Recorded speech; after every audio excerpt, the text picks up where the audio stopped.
નમસ્કાર, સીએનબીસી બજાર પર આપનું સ્વાગત છે. આપ જોઈ રહ્યા છો પ્રોપર્ટી ગુરુ અને હું છું જર્નાલ કંઠી.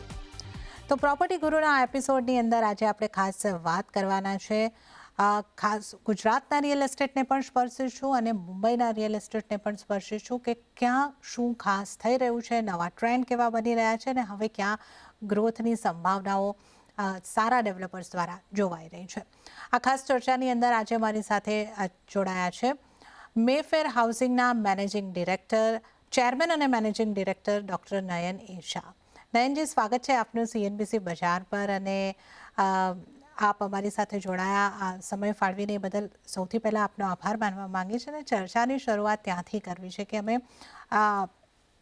પ્રોપર્ટી ગુરુના ગયા એપિસોડની અંદર પણ આ મુદ્દો ખાસ ચર્ચ્યો હતો કે ગુજરાતના રિયલ એસ્ટેટમાં હવે ગ્રોથનું પોટેન્શિયલ્સ દેખાઈ રહ્યા છે અને ખાસ કરીને બીજા રાજ્યોના મોટા નામાંકિત ડેવલપર પણ ગુજરાત તરફ એક દ્રષ્ટિ રાખી રહ્યા છે, પ્રોજેક્ટ્સ લાવી રહ્યા છે. અને આપ મુંબઈમાં ઘણા જાણીતા ડેવલપર છો, મુંબઈમાં સબર્બમાં ઘણા બધા આપના પ્રોજેક્ટ છે, આપ નામી ડેવલપર, આપ પણ ગુજરાતમાં એન્ટ્રી લઈ રહ્યા છો. સેકન્ડ હોમનો એક પ્રોજેક્ટ આપ લઈને આવી રહ્યા છો, તો આપ કયા વિસ્તારમાં એન્ટ્રી લઈ રહ્યા છો, ત્યાં સેકન્ડ હોમનું કેવું પોટેન્શિયલ તમે જોઈ રહ્યા છો, આ અંગે અમને થોડી માહિતી આપશો. હાજી બેન, બહુ આનંદ છે કે આજે તમારા ચેનલ સાથે મને એક ઓપોર્ચ્યુનિટી મળી રહી છે મારી અમુક વાતો કરવા માટે. Thank you. તમે જે અત્યારના સેકન્ડ હોમની ગુજરાતની વાત કરી, તો અમે આગલોડ કરીને એક જૈનનું બહુ મોટું તીર્થસ્થાન છે, જે મવડી છે, પાલીતાણા છે, એમ આગલોડ એક બહુ મોટું તીર્થસ્થાન છે. આગલોડ આપણે ગિફ્ટ સિટીથી ખાલી 40 મિનિટ અને ગાંધીનગરમાં તાજ હોટેલ છે ત્યાંથી અડધો કલાક. ત્યાં અમારી આ 250 એકરની વિલા ડેવલપમેન્ટ સ્કીમ અમે કરી રહ્યા છે. હવે હું આ ડેવલપમેન્ટને સેકન્ડ હોમ નથી માની રહ્યો. કેવું છે, મેં ગુજરાતમાં છેલ્લા 3 વર્ષથી હું સર્વે કરતો હતો અને મેં શું જોયું કે જે 1990 થી 2025-2026 સુધીનો આ જે 30 વર્ષનો જે ટાઈમ પીરિયડ હતો, એમાં ઘણા બધા જણે શું કર્યું કે પોતાના ફર્સ્ટ હોમ માટે સારા બંગલોના પ્લોટ્સ ઉપર, ગેટેડ કમ્યુનિટી પર પોતાના બંગલોના પ્લોટ લીધા, બંગલો બનાવ્યા. So that was the first need કે ભાઈ જેવું વેલ્થ આવ્યું તો એ લોકોએ આ વસ્તુ કરી. એ પછી તે રિયલાઇઝ કે મને મારી હોબી છે, મને મારી જે લાઈફસ્ટાઈલ છે, મને જે મારી how do I make my life very interesting, તો ગુજરાતમાં હું સેકન્ડ હોમ એને કહી જ નથી શકતો. અમારું જે ડેવલપમેન્ટ છે ને is nothing but a first home or is an extension of the first home કે જે માણસ પાસે ઓલરેડી છે. કારણ કે જે ઘર એની પાસે છે અત્યારના, એના કામથી 5 કિલોમીટર, 10 કિલોમીટર, 20 કિલોમીટર દૂર છે. પણ જેને કહેવાય ને કે એને એની પોતાની લાઈફસ્ટાઈલ જો કરવી હોય, તો હું એને ફર્સ્ટ હોમ કરું છું અને એ સમજીને અમે લોકોએ 250 એકરનું ડેવલપમેન્ટ કરી રહ્યા છીએ. તો આપણે અહીંયા આગળથી જે ખાસ કરીને મેફેર હાઉસિંગનો ગુજરાતમાં અગલોડની અંદર એક નવો પ્રોજેક્ટ આવી રહ્યો છે અને આ પ્રોજેક્ટ જે છે એક વિલાનો પ્રોજેક્ટ છે, સેકન્ડ હોમ એવું નથી. આ ફર્સ્ટ હોમ હોઈ શકે, પોતાના ફર્સ્ટ હોમનું એક્સટેન્શન હોઈ શકે, પણ એક વિલાનો પ્રોજેક્ટ, એક મોટો પ્રોજેક્ટ, એક મોટો પ્રોજેક્ટ, જે આપણે સપનાના ઘરની વાત કરતા હોય એવું એક ઘર. અને જે આપણે હવે ભારતની અંદર એક આ પણ એક ટ્રેન્ડ જોઈ રહ્યા છે કે જે ડિવોશનલ ડેસ્ટિનેશન છે, ત્યાં આ રીતનું હાઉસિંગની ડિમાન્ડ ક્રિએટ થઈ રહી છે. તો આ એ રીતનો પણ એક પ્રોજેક્ટ હોઈ શકે છે અને ખાસો મોટો 250 એકરનો પ્રોજેક્ટ મેફેર હાઉસિંગ અહીંયા આગળથી લાવી રહ્યું છે. ગુજરાતમાં જે ઇન્ફ્રાસ્ટ્રક્ચર વધી રહ્યું છે એનો લાભ ગિફ્ટ સિટીની નજીક પણ છે, ગાંધીનગરની નજીક પણ છે. તો આ આપણે અહીંયા આગળથી આ પ્રોજેક્ટ અંગે થોડી ખાસ વાત કરી રહ્યા છે. તો મેફેર હાઉસિંગ જેવા મુંબઈના જાણીતા પ્રખ્યાત ડેવલપર પણ અહીંયા આગળથી ગુજરાતની અંદર એન્ટ્રી લઈ રહ્યા છે. એક વિલાનો પ્રોજેક્ટ અહીંયા આગળથી આવતો આપણને જોવા મળી રહ્યો છે. હવે ખાસ કરીને નયન સર એ પણ સમજવું હતું કે આપે અમને લોકેશનની થોડી જાણકારી આપી, પણ જે રીતે આપણે જોઈ રહ્યા છે કે ખાસું ઇન્ફ્રાસ્ટ્રક્ચર જે છે એ ગુજરાતનું અહીંયા આગળથી વિકસતું જોવા મળી રહ્યું છે. મુંબઈ અને અમદાવાદની હોય એટલે ગુજરાત અને મહારાષ્ટ્રની કનેક્ટિવિટી પર પણ ખાસા એવા કામો થઈ રહ્યા છે. ગિફ્ટ સિટી પર ખાસ ફોકસ થઈ રહ્યો છે. અમદાવાદ ઉપર ફોકસ થઈ રહ્યો છે, જે રીતે હવે સ્પોર્ટ્સનું હબ અહીંયા આગળથી બનાવવામાં આવી રહ્યું છે. આ બધાનો કેટલો લાભ આપ જોઈ રહ્યા છો અને આને કારણે ગુજરાત ઉપર આપનું કેટલું જે ખાસ એક પોટેન્શિયલ આપ જોઈ રહ્યા છો રિયલ એસ્ટેટ માટે, હાઉસિંગ માટે?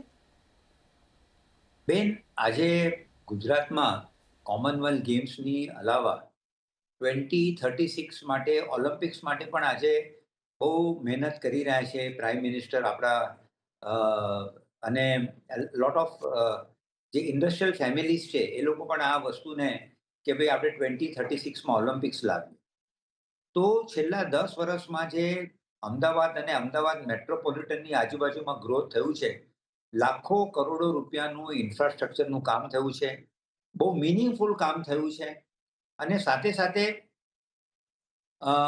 All types of industries, all types of different kind of businesses are coming up over there.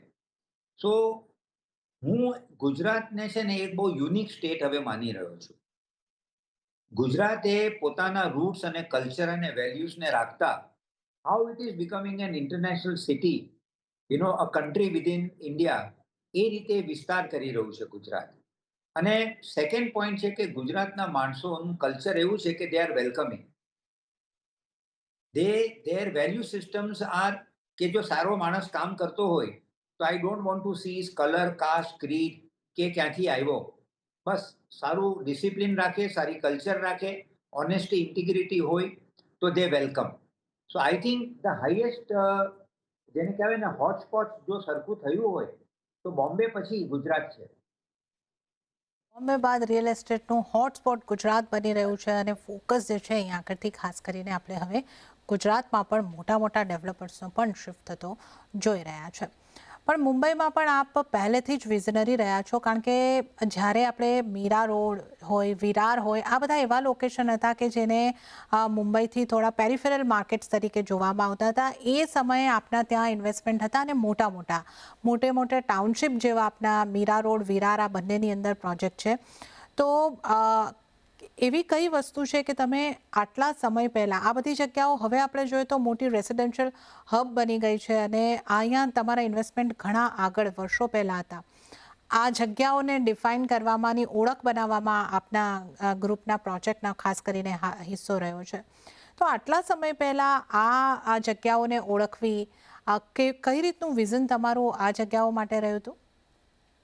બેન, હું તમને કહું તો આ એક છે ને અમારી એક ફેમિલીની નેસેસિટીથી આ વસ્તુ અમે ડિસ્કવર કરી. જે કહે ને the necessity is the mother of invention. 1964માં, 1950માં જ્યારે મારા ફાધર મુંબઈમાં આવ્યા તો અંધેરી ઈસ્ટમાં ઘાસવાલા ચાલ છે સ્ટેશન, અંધેરી ઈસ્ટમાં સ્ટેશનથી ખાલી 2 મિનિટ દૂર, ત્યાં એમનું પહેલું ભાડાનું ઘર હતું. તો ડેડીએ શું જોયું, મારા ફાધર જે ફાઉન્ડર છે, મારા મધર ને ફાધરે, કે 1964માં અમને એક ડિસન્ટ ઘર મળ્યું, પણ એ ફોર્ટથી 35 કિલોમીટર દૂર હતું. તો એક વસ્તુ બહુ ક્લિયર થઈ ગઈ કે બોમ્બેનું જે રીતે ઝડપથી ડેવલપમેન્ટ થતું હતું, તો બહુ કોમન સેન્સ હતું કે જેમ મારા ફાધરે વિચાર કર્યો, જેમ હું 1964માં અહીંયા આવ્યો અંધેરીમાં, એમ લોકો આગળ જ જવાના છે. અને જ્યારે 1971થી 1978ની વચ્ચે અમે 4 બંગલોઝ, 7 બંગલોઝ, યારી રોડ અને ઢાકે કોલોની, આ બધી જગા પર 40 રૂપિયા ફૂટથી, આજે કપડું નથી મળતું, 40 રૂપિયા ફૂટથી અમે ઘર વેચ્યા. તો અમે જોયું કે બોમ્બેમાં હાઉસિંગનું ડિમાન્ડ વધી રહી છે અને જેમ જેમ ઘર મોંઘા થતા જાય છે તો એક જ વસ્તુ છે, because of the railway line, કે રેલવે લાઇનની આગળ આપણે મીરા રોડ, ભાઈન્દર, નાઈગાંવ, વસઈ, નાલાસોપારા, વિરાર, આ જગા પર જ ડેવલપમેન્ટ થવાનું છે. અને વિરાર બિંગ અ જંકશન, અમે નક્કી કર્યું મારા ફાધરે કે આપણે ત્યાં જમીન એક્વાયર કરીએ. તો મને હજી યાદ છે ડિસેમ્બર 1984માં અમે લોકો પહેલી વાર વિરાર થેપલા ને બટાકાનું શાક લઈને અમે લોકો ઉતરેલા અને આખો દિવસ ફર્યું. કશે અમને ચા પાણી કઈ ના મળી. જે અમારું ઘરેથી જે જમવાનું લઈ ગયા હતા થેપલા ને બટાકાનું શાક, બસ એ જ રેલવે સ્ટેશન પર ઉભા રહીને કીધું. રિક્ષા પણ ગણીને 10-12 મળતી હતી. લોકો પૂછતા હતા કે ભાઈ તમારે ક્યાં જવું છે? અમે કહ્યું અમે સર્વે કરવા આવ્યા. બોલે શું સર્વે કરવા આવ્યા છો? હવે લોકોને શું સમજાવીએ? આ રીતે અમે પછી નવેમ્બર 1985 થી લેન્ડ એક્વિઝિશન ચાલુ કરી. ડિસેમ્બર 93-94માં અમારી ત્યાં લેન્ડ એક્વિઝિશનનો એક ફેઝ અમારો કમ્પ્લીટ થયો. So the necessity was the mother of invention બેન. ઓકે, તો આ આપણે જોઈ રહ્યા છે કે જે વિઝન હોય છે એ વિઝનરીઝ આપણે કેમ એમને કહેતા હોઈએ છે કે વર્ષો પહેલાં અહીંયા આગળ જે ઓપોર્ચ્યુનિટી હતી એ એમણે અહીંયા આગળથી ઓળખી છે. અને નયનજી, ઇન્ટરેસ્ટિંગ વાત જો અમારા દર્શકોને લાગશે, જો આપને યાદ હોય, આપણે એક ઉદાહરણ આપ્યું કે 40 રૂપિયા પર ફૂટ આપે વેચ્યું હતું. તો શું જો આપ અમને જણાવી શકો કે એ સમયે તમારો પહેલા પ્રોજેક્ટની શરૂઆત થઈ હશે ત્યારે પર સ્ક્વેર ફીટ કેવા ભાવ, આશરે કેટલા હતા, હવે ત્યાં કેવા પહોંચી ગયા છે? કારણ કે વિરાર જે આપે વર્ણવ્યું, હવે જે વિરાર છે એ બેની અંદર આખો આસમાન જમીનનો મોટો ફરક છે. અત્યારે ઘણી બધી હાઈરાઇઝ પણ ત્યાં બની રહી છે. એક આપનો પ્રોજેક્ટ છે, આ ઉપરાંત અન્ય નામાંકિત ડેવલપર્સ પણ અહીંયા આગળથી થઈ રહ્યા છે.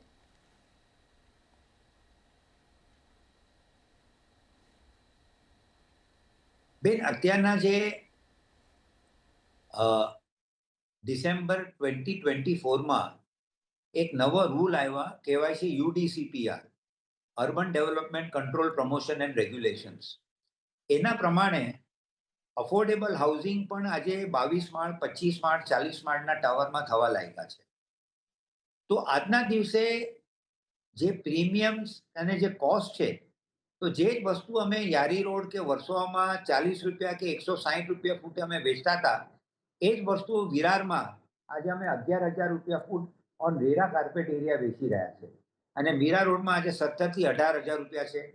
થાણામાં આજે 18,000 થી 20,000 રૂપિયા છે. એટલે આટલા ભાવ થઈ ગયા છે આજે આ બધી જગા પર, બીકોઝ ઓફ પ્રીમિયમ, કોસ્ટ અને ઘણી બધી વસ્તુઓ છે જેના હિસાબે આજે ભાવ આ બધી જગા પર વધી ગયા છે. પણ એક વસ્તુ છે કે 90% લોન આપીને અમે આજે એક કોમન મેનનું સપનું આપણે ત્યાં પૂરું કરી શકીએ છીએ. રિયલ એસ્ટેટમાં કઈ રીતની માંગ છે, કઈ રીતના ટ્રેન્ડ ચાલી રહ્યા છે, ડેવલપર્સ કેવા પ્રોજેક્ટ લાવી રહ્યા છે, ગ્રાહકોને કેવા પ્રોજેક્ટ જોઈએ છે, આ તમામ અંગેની આપણે અહીંયા આગળથી ચર્ચા કરી રહ્યા છે. આપણી સાથે નયન શાહ જોડાયેલા છે. ડૉક્ટર નયન શાહ, આપનું ફરી એક વખત સ્વાગત છે પ્રોપર્ટી ગુરુમાં બ્રેક બાદ. અને હવે નયનજી, મારે તમારી પાસેથી ખાસ એ સમજવું હતું કે જે ટ્રેન્ડ આપણે રિયલ એસ્ટેટના જોતા હોઈએ છીએ એમાં હવે પાછલા 2 થી 3 વર્ષથી સતત એ રીતના જ્યારે રિપોર્ટ્સ આવતા હોય છે અને આંકડા આવતા હોય છે કે લક્ઝરી હોમ્સની ડિમાન્ડ વધી રહી છે. પણ લોકોને જરૂર છે અફોર્ડેબલ હોમની, જે એમના બજેટની અંદર આવતા હોય. આપના દ્વારા અફોર્ડેબલ હોમ પણ બનતા જોયા છે, લક્ઝરી હોમ જેવી સુવિધાઓવાળા ઘર પણ બનતા જોયા છે, જે લક્ઝરીના કેટેગરીમાં પણ આવે છે. તો આ luxury home versus affordable home, આની સ્થિતિ તમે કઈ રીતે જોઈ રહ્યા છો અને શેની જરૂર છે દેશને? બેન, છે ને, આ અફોર્ડેબિલિટી એક બહુ મોટું મિસનોમર છે. બોમ્બે કે MMRમાં there is nothing like affordability. હું એઝ અ ડેવલપર હવે ક્લિયર માનું છું કે અમે જેટલા બિલ્ડિંગ બનાવીએ છીએ ને, અમે એને ક્લાસી બનાવીએ, બેસ્ટ ઇન ક્લાસ બનાવીએ. ભલે 1,000 રૂપિયા મોંઘા પડે, એનો વાંધો નથી. મેં એક વસ્તુ હવે ગ્રાહકોમાં જોઈ લીધી છે કે લોકોના મનમાં એવી વાત છે કે ભાઈ ઘર એવું આપો મને કે હું જ્યારે ઘરેથી સવારના 6 વાગે નીકળું છું અને રાતના 9 વાગે આવું છું, તો માય ફેમિલી, જેમાં એક 6 મહિનાનું છોકરું કે 90 વર્ષના મારા grand parents, everybody should be taken care of. So in my view, whatever homes Mayfair is making today, they are premium luxury, yet suiting to the pocket of the person. And when I say pocket of the person, meaning કઈ રીતે કે 20-year loan, 30-year loan લઈને that man is able to buy a home. That is what we are now aiming and doing today. So Ben, there is nothing like affordability. all our homes, whether it's Virat, whether it's Mira Road, whether it's Thana, whether it is Santa Cruz, Dadar, it is premium luxury, yet the guy can manage the finances and own the house. આ અમારું concept રહ્યું છે. એ તો ગ્રાહકોને પોસાય એવી કિંમત એટલે મેનેજ કરી શકે, લોન લઈ શકે અને પછી એના ઈએમઆઈ સરળતાથી ભરી શકે અને પોતાનું ઘર બનાવી શકે અને બધા પરિવારને માટે એક સારું ઘર અહીંયા આગળથી મળી શકે એવા ઘરની અહીંયા આગળથી આપણે ખાસ વાત કરી છે.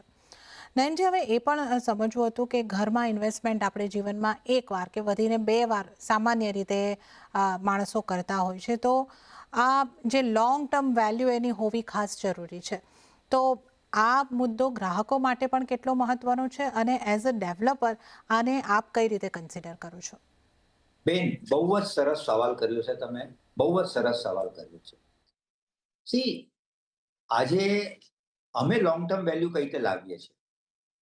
પહેલી વસ્તુ, અમે પાર્કિંગ,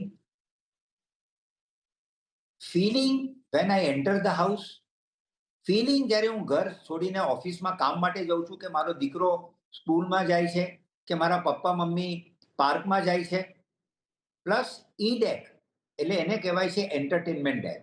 ઈ ડેક ઉપર 20,000 ફૂટ, 30,000 ફૂટ, 15,000 ફૂટ જેવી એ બિલ્ડિંગ, એ ફેસિલિટી આપી અને પછી ઘરનું ડિઝાઇન એ રીતે સરસ રીતે કરવું કે 1 બેડરૂમમાં એ 2 ફેમિલી રહી શકે, 2 બેડરૂમમાં એ 3 ફેમિલી રહી શકે અને 3 બેડરૂમમાં પણ કોઈને રિલેક્સ રીતે રહેવું હોય તો પણ રહી શકે. So apart from clear title, proper design, અમે આખું પેકેજ એ રીતે કરીએ છીએ ને કે એની રિયલ એસ્ટેટની વેલ્યુ, બાજુમાં જો ઘર 10% એપ્રિસિએશન થતું હશે તો અમારા પ્રોજેક્ટમાં 12 થી 14% એપ્રિસિએશન થશે. કારણ કે અમારે ત્યાં લોકો ઘરને વેચવા વાળા 100 માંથી કદાચ એક પણ નહીં મળે તમને. એટલે this is how we create the long term value for the real estate that we develop. Okay, તો લોંગ ટર્મ વેલ્યુની અહીંયા આગળથી આપણે ખાસ કરીને ચર્ચા કરી છે કે કેવી રીતે લોંગ ટર્મની વેલ્યુ પર ગ્રાહકો ફોકસ કરે છે અને જે ડેવલપર્સ છે એ પણ એ રીતના ઘર બનાવી રહ્યા છે કે તમારી જરૂરિયાત પ્રમાણે તમારા ફેમિલીમાં કેટલા મેમ્બર છે એ રીતે એનો તમે એ ઘરમાં સારી રીતે રહી શકો છો. તમારી લાઈફસ્ટાઈલ આખી તમારા ઘરની સાથે જોડાયેલી છે, તો એ તમારો ખાસ ફોકસ અહીંયા આગળથી રહેતો હોય છે. હવે નયનજી, આપ મુંબઈની અંદર પણ કાર્યરત છો અને ગુજરાતમાં પણ એન્ટ્રી લઈ રહ્યા છો. હવે જ્યારે આપ અફોર્ડેબલ ઘરની આપ વાત કરી રહ્યા હતા ત્યારે બધી આ સુવિધાઓની આપણે વાત કરી, તો મને એક મહત્વનો પ્રશ્ન સમજવો હતો કે અફોર્ડેબલ અને લક્ઝરી આ બંને વસ્તુ ગુજરાત માટે અને મુંબઈના રિયલ એસ્ટેટ માટે બહુ જ મોટો ફરક છે. આખી વ્યાખ્યા એની ચેન્જ થઈ જાય છે. તો આપ અહીંયા બંને જગ્યાએ કાર્યરત છો, તો કઈ રીતે આપ આ વસ્તુને જો છો? અફોર્ડેબલ ગુજરાત માટે શું છે, મુંબઈ માટે શું છે, કે લક્ઝરી મુંબઈની લક્ઝરી શું છે અને ગુજરાતની લક્ઝરી શું છે? એકચ્યુઅલી બેન છે ને, જેમ મેં આપને પહેલા કીધું કે જેટલી ડેવલપમેન્ટ અત્યારના જે બિલ્ડરો કરી રહ્યા છે અને સ્પેશિયલી મેફેર કરી રહ્યું છે, એ બેઝિકલી પ્રીમિયમ લક્ઝરીઝ કરી રહ્યું છે. એટલે જેમ હું કહું કે મોડર્ન ક્લાસિક અને રસ્ટિક, તો ઘરની જે ક્વોલિટી છે એની આરસીસી ફ્રેમ અને બીજું બધું ઇટ ઇઝ ઇન્ટરનેશનલ, પણ અંદરની amenities depending upon the price, કે ભાઈ ઇટાલિયન માર્બલ કે જે કરવું હોય એ depending upon the price or the area of the flat. So મારું હવે કેવું છે કે ભાઈ અફોર્ડેબલ વર્ડ હવે ડેવલપર માટે, મેફેર માટે હવે અસ્તિત્વમાં જ નથી. રોલિંગ કરીને કઈ રીતે 10, 15, 20% પ્રોફિટમાં અમે એક સરસ વસ્તુ વેલ્યુ ફોર મની જે રિસ્પેક્ટેબલ હોય એ આપી શકીએ is what we are planning to do, અને that is what is actually happening in Gujarat and in MMR region today. હું ગુજરાત જે કહું છું એટલે અમદાવાદ મેટ્રોપોલિટન કહું છું. હું બીજા એરિયાસની વાત નથી કરતો. હું ગુજરાતમાં અમદાવાદ અને આપણા MMR ની વાત કરું. ઓકે, તો આપણે આ અહીંયા આગળથી ખાસ કરીને ગુજરાત અને મુંબઈ બંનેના રિયલ એસ્ટેટને સ્પર્શવાની વાત કરી રહ્યા છે, પણ નયનજી, જે રીતે અમે આપને એક વિઝનરી તરીકે ઓળખીએ છીએ કે વર્ષો પહેલાં તમે સારા લોકેશનને આઈડેન્ટિફાઈ કર્યા છે, જે આજે ઘણા બધા વિકસિત એરિયા બની ચૂક્યા છે. હવે મારે એ પણ જાણવું હતું કે એ મેફેર હાઉસિંગ તેના એક્સપાન્શનને તમે કઈ રીતે જોઈ રહ્યા છો? નવા ભારતની જે નવી પેઢી આવવાની છે એમનું હાઉસિંગ તમે અહીંયા આગળથી ક્રિએટ કરવાના છો, તો કઈ રીતનો ગ્રોથ અર્બન ઇન્ડિયાનો તમે જોઈ રહ્યા છો? આઈ થિંક હવે જે આવતો 10, 20, 30 વર્ષનો જે દસકો છે એ ભારતને કમ્પ્લીટલી ચેન્જ કરવાનું છે. Government of India, state government, local authorities આ બધા હવે અલાઇન થઈ ચૂક્યા છે. બધાને ખબર છે કે અમારા ઇશ્યુ શું છે. I feel that India is going to change completely. મુંબઈનું સેકન્ડ વર્ઝન તમે 5 વર્ષમાં જોશો. બોમ્બેમાં 10 વર્ષમાં તમે એકે સ્લમ નહીં જુઓ. So I see great changes coming, અને આઈ સી કે ઓલ ઇન્ફ્રાસ્ટ્રક્ચરમાં not only road, water, sewer, but entertainment, medical facility, recreational facility, sports facility, the whole lifestyle and the whole access for the person completely change થશે.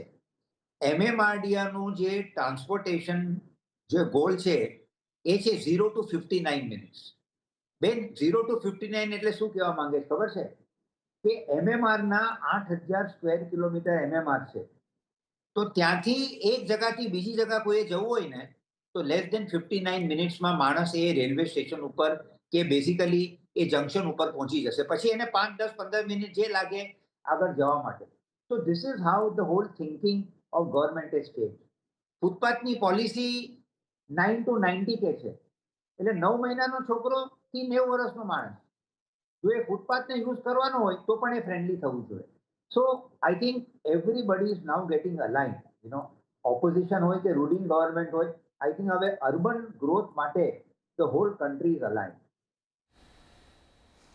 Okay, તો urban India માટે, urban growth માટે આખી country કામ કરી રહી છે, સરકાર પણ કામ કરી રહી છે, યુથ પણ કામ કરી રહ્યું છે, ડેવલપર પણ હાઉસિંગ પ્રોવાઈડ કરવા માટે, શહેરોના વિકાસ માટે કામ કરી રહ્યા છે.